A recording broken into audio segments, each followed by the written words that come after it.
السلام علیکم ملګرو یوتیان په سوشل میډیا باندې ابل او رزراسي یو داسې غوغا جوړه کړې ده چې ګینه مولانا فضل الرحمن صاحب د اسرائیل حمایت کړې دی او غي ته چې دی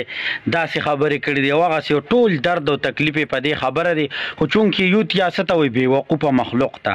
بي وقوفه مخلوق خو نه د دین نه خبر دی نه د اسلام نه خبر دی او مولانا فضل الرحمن صاحب له صرف لک شانته کې کلیپ کټ کړی چې دی ویلې هغه کلیپ هم در سره شریکوم او یو حدیث شریف چې رواه ابو داود یعنی ابو داود چې کوم دغه حدیث ته د هغې نه روا شوی دی او هغه حدیث په هم در سره په دې کې شریکوم چې مولانا فضل الرحمن صاحب کومه خبره کړې ده ان شاء الله د حدیثو په رڼا کې به درته د هغې دلیل هم پیش کوم او بیا به درته ښیم چې یاره د فلسطین چې کوم مجاهدین دي هغې په کومه طریقه باندې مولانا فضل الرحمن صاحب حکم دا نه دی دا زمونږ د نبي علیه السلام حکم دی دا د دین اسلام زمونږ دین اسلام مونږ ته دا درس راکړی دا مولانا فضل الرحمن صاحب دا درس نه دی خو مولانا فضل الرحمن صاحب زمونږ د خوږ پیغمبر وارث دی نو چونکې هغه به خامخا حق او سچ خبره دی قوم ته کوي او د هغې مجاهدینو ته به خپل پیغام لازمان ورکوي ولې چې هغه دا ټیم کې د امت مسلمه لیډر دی او بل یو عالم الدین دی او داسې عالم دی چې الحمدلله دنیا یې پیژني نو راځئ ملګرو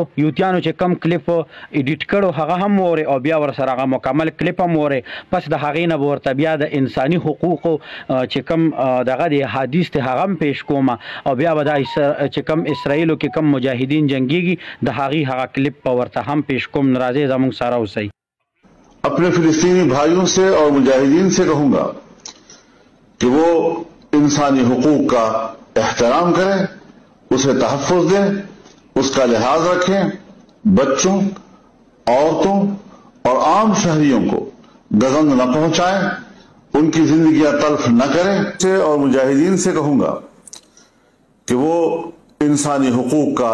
एहतराम करें, उसे तहफ़्फ़ुज़ दें, उसका लिहाज रखें, बच्चों, औरतों और आम शहरियों को गज़ंद न पहुंचाएं, उनकी जिंदगियां तल्फ न करें और दुनिया को बताएं कि इसराइल और सहयूनी जिन्होंने फिलिस्तीनियों की नस्लकुशी की, उनके बच्चों को कत्ल किया, माओं के सामने कत्ल किया, वालिदैन के सामने कत्ल किया और कोई एहतराम आदमियत उन्होंने नहीं दिखाई। आज हमें उसके बदले में ये साबित करना चाहिए कि इस्लाम और मुसलमान किस तरह इंसानी हुकूक का तहफ़्फ़ुज़ करता है। ملګرو تاسو به اورېدلي وي مولانا فضل الرحمن صاحب چې مسلمان د انساني حقوقو څنګه تحفظ کوي نو دا چې دی دا څه اوسنۍ خبره نه ده دا زموږ د نبي علیه السلام نه دین دی دا زموږ د خوږ پیغمبر دین دی چې هغه موږ ته را رسولی دی دی وارث دی دی به موږ ته همدقسې هدایات راکوي ملګرو تاسو ته په څنګ کې دا حدیث شریف ښکاري حدیث شریف نمبر 3955 نمبر حدیث دی او رواه ابو داود نو دغه حدیث خیر دی تاسو کتلی شئ د څنګ کې ما سره تصویر لګېدلی دی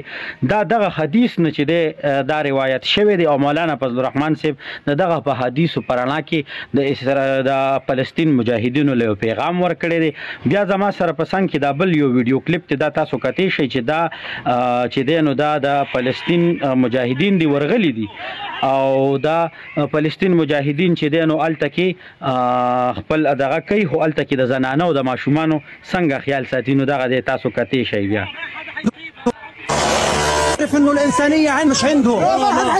ما حدا حيصيبها عشان تعرف انه الانسانيه عندنا ايوه استروها وخلوها لما تاخذوها حيه اعرفوا خليها تعرف معها اطفال نعم ملګرو نو دغه حساب کتاب دی او دغه خبرې مولانا فضل الرحمن صاحب کړي دي نو یوتیانو لاول د دین اسلام نه ځان خبر کړي او بیا راځي په سوشل میډیا باندې کوه پوه شولې دیم تبو برباد که تاسو د ځان نم خبر نه ځانونه د ایمانونو نه خلاص کړي دي د بېغیرته بچو تاسو چې دې ټیم کې چې دی دا تاسو د پکار دی چې تاسو د اسرائیلو خلاف غږ پورته کوئ نو تاسو هم هغه د اسرائیلو نسل راځئ او د فلسطین په مخالفت کې د یو امت مسلمه لیډر چې مولانا فضل الرحمن صاحب د هغه خلاف چې دی تاسو پروپاګانډې کوئ نور د هغه دا بیان په عربی کې ترجمه شوی دی باقاعده چې دی فلسطین دی بلکې ټول عرب ممالکو کتلی دی بلکې ستاسو چې کوم لاړې توکې بره طرف ته دا واپس تاسو تاسو د پلیتو مردارو خولې ته دا ستاسو د اسقال راځي او تاسو به تېروئ پلیتو لعنتیانو نو لاول ځان خبروئ او پس ته هغې نه چې دې پروپیګنډه کوئ. الحمدلله موږ د جمعیت ابابیل چې تر کمې پورې یو نو انشاءالله ستاسو هره یوه پروپیګنډه به موږ ناکامه کوو. نو ملګرو ویډیو در سره ډېره شیر کړو د یوتیانو په سوپرو باندې اور بلکې والسلام.